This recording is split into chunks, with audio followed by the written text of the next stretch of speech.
Hello everyone, कैसे हो आप सभी। आई होप बढ़िया होंगे। तो आज हमने क्या स्टार्ट करना है।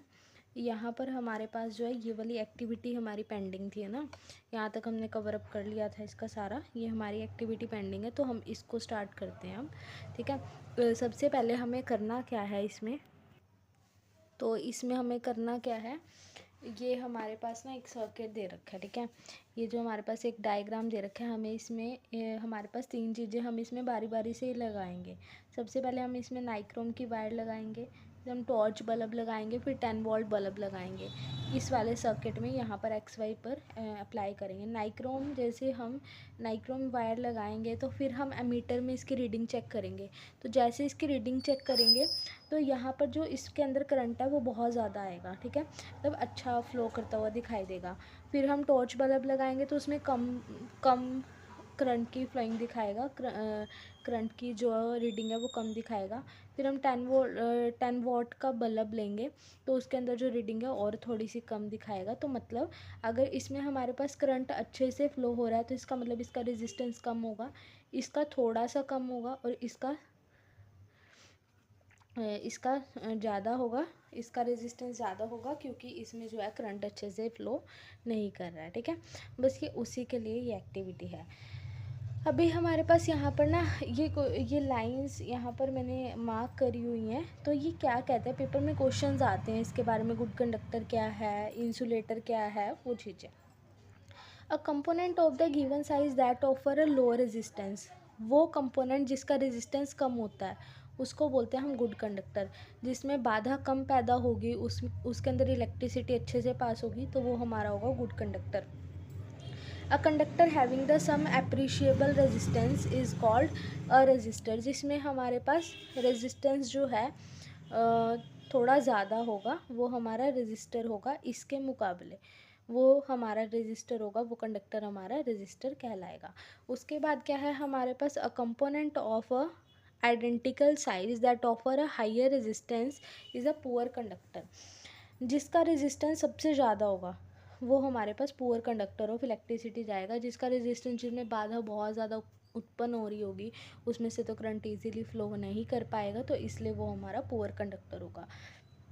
An insulator of the same size offer even the higher resistance, जिसके अंदर सबसे ज़्यादा इवन हाइयर रेजिस्टेंस होगा वो हमारा इंसुलेटर कहलाएगा। जिसमें इन सब के मुकाबले सबसे ज़्यादा रेजिस्टेंस, सबसे ज़्यादा बाधा पैदा हो रही होगी, उसको हम इंसुलेटर कहते हैं। ठीक है, ना क्लियर हुआ।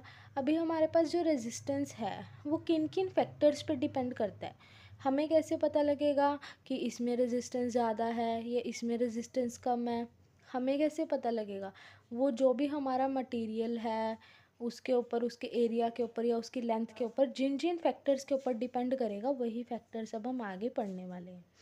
Factors on which the resistance of a conductor depend, तो वही चीज़ अब हम पढ़ेंगे। ठीक है, तो ये नेक्स्ट पेज हमारा है। तो इसमें हमारे पास क्या बता रखा है, इसमें हमें सीधा यहीं पर आते हैं। We observe that the resistance of a conductor depend, कि जो भी हमारा कंडक्टर है उसका रेजिस्टेंस जो भी है वो डिपेंड करता है किसके ऊपर, उसकी लेंथ के ऊपर, एरिया ऑफ क्रॉस सेक्शन के ऊपर और नेचर ऑफ मटेरियल के ऊपर।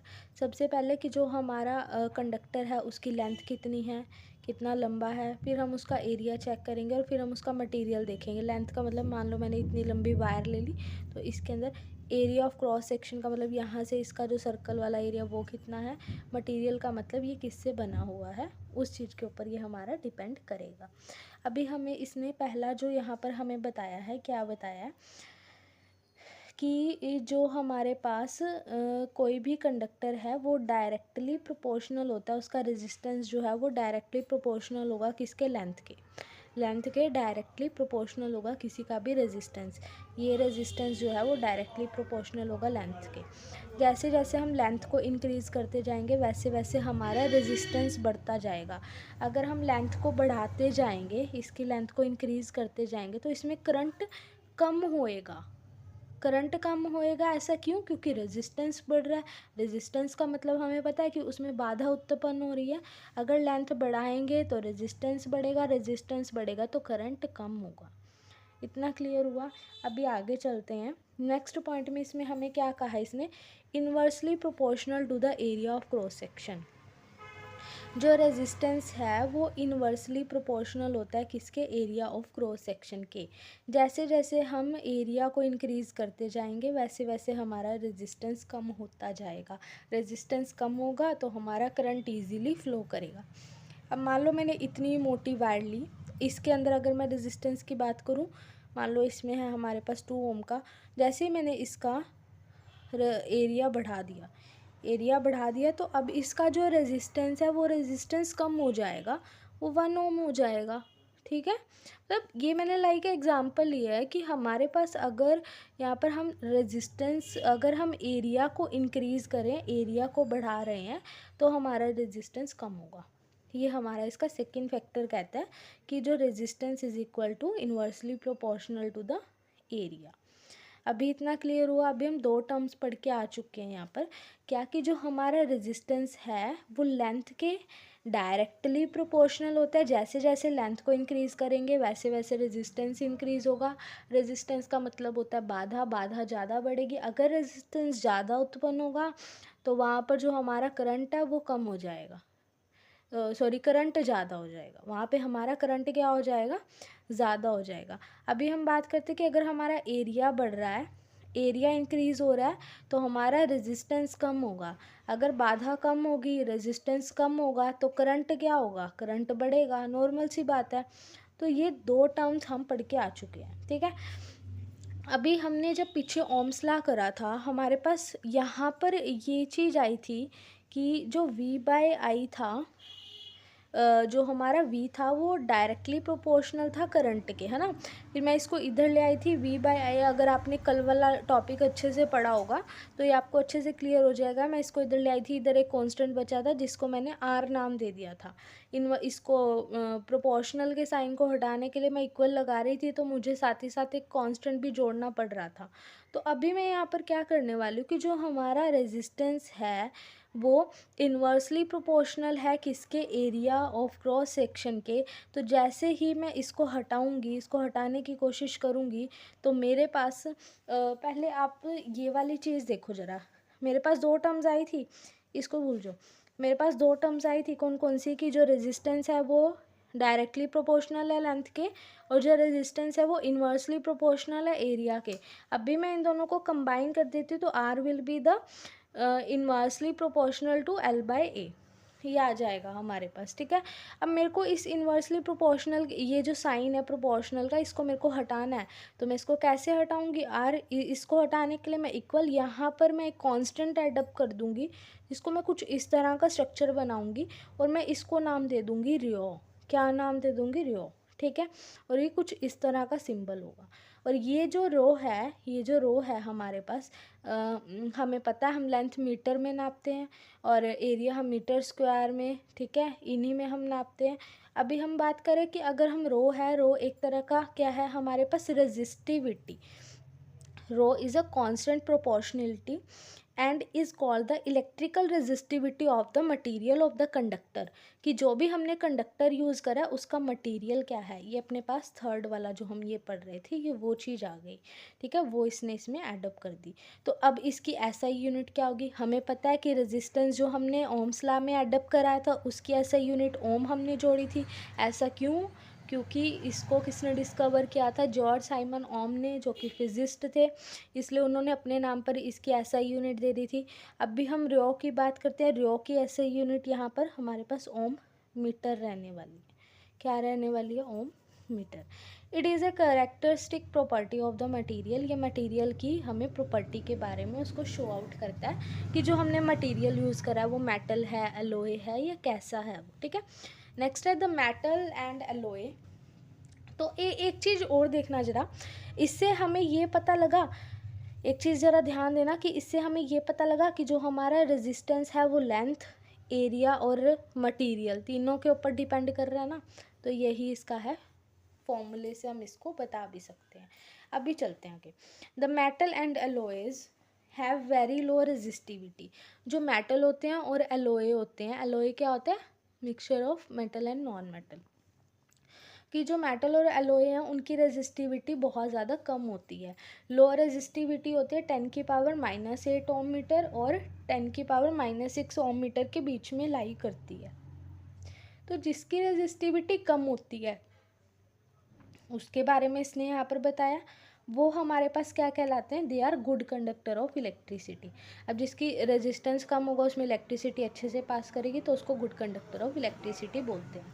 अगला है इंसुलेटर लाइक रबड़। अब इंसुलेटर क्या होते हैं, हमने पीछे पढ़ा था, आज ही पढ़ा है क्या, कि इंसुलेटर वो होते हैं जिसमें अच्छे से करंट पास आउट नहीं हो पाता। इंसुलेटर इसमें कौन कौन से आ सकते हैं, रबड़ और ग्लास। जिसमें अच्छे से करंट पास नहीं हो रहा तो मतलब उसका रेजिस्टेंस ज़्यादा होगा, उसमें बाधा ज़्यादा उत्पन्न हो रही होगी। And resistivity of the material very with temperature. बहुत द सॉरी मैं ये वाली लाइन पढ़ गई। इंसुलेटर लाइक रबड़ and glass have resistivity of the order क्या है इसका, 10⁻12 to 10⁻17 ओम मीटर। जो इस तरह के होंगे इनकी पावर पॉजिटिव में रहने वाली है। अभी हमारे पास क्या है, both the resistance and resistivity of the material. जो रेजिस्टेंस है या फिर रेजिस्टिविटी है किसी भी मटेरियल की, वो डिपेंड करती है किसके ऊपर, टेम्परेचर के ऊपर। किसके ऊपर डिपेंड करेगी, टेम्परेचर के ऊपर। कल मैं जब ओम्स लॉ बता रही थी ना, तो मैंने आपको एक चीज़ बताई थी, उसके अंदर बार बार इंडिकेट करा था कि जो टेम्परेचर है वो सेम रहना चाहिए। अगर हमारा टेम्परेचर चेंज होगा तो वहीं पर हमारा सारा डाटा जो है वो चेंजिंग मोड में आ जाएगा। अभी इसका भी आगे मैं बताती हूँ, ये क्या मैं बोल रही हूँ वो आपको समझ आ जाएगा, ठीक है। अभी चलते हैं ये वाले पैराग्राफ पर। Alloys do not oxidize. अभी हमारे पास यहाँ पे 3 टर्म्स है, एक एलॉय है, एक टंगस्टन है, दूसरा कॉपर एंड एल्यूमिनियम है। Alloy do not oxidize rapidly at high temperature. Alloy होते हैं ना, वो एकदम बर्न नहीं करते, अगर टेम्परेचर हाई भी हो जाए ना तो वो एकदम जलते नहीं हैं। इसी रीज़न के कारण they are commonly used electrical heating device like the electric iron. इसीलिए जो है हम इनको जो है किस में यूज़ करते हैं, इलेक्ट्रिक आयरन या टोस्टर या कोई भी इलेक्ट्रिक हीटिंग डिवाइस है उसके अंदर हम लोग इसको यूज़ करते हैं, ठीक है। ये इजीली जल्दी से बर्न नहीं करते हाई टेम्परेचर पर। अगर खुद ही जल गए तो ये काम क्या करेंगे, है ना, वही चीज़। और पहला ये हो गया। अगला है tungsten. Tungsten is used almost exclusively for filament of the electric bulb. जो इलेक्ट्रिक बल्ब के फिलामेंट होते हैं उसमें हम टंगस्टन को यूज़ करते हैं। Whereas copper and aluminium are generally used for electrical transmission line.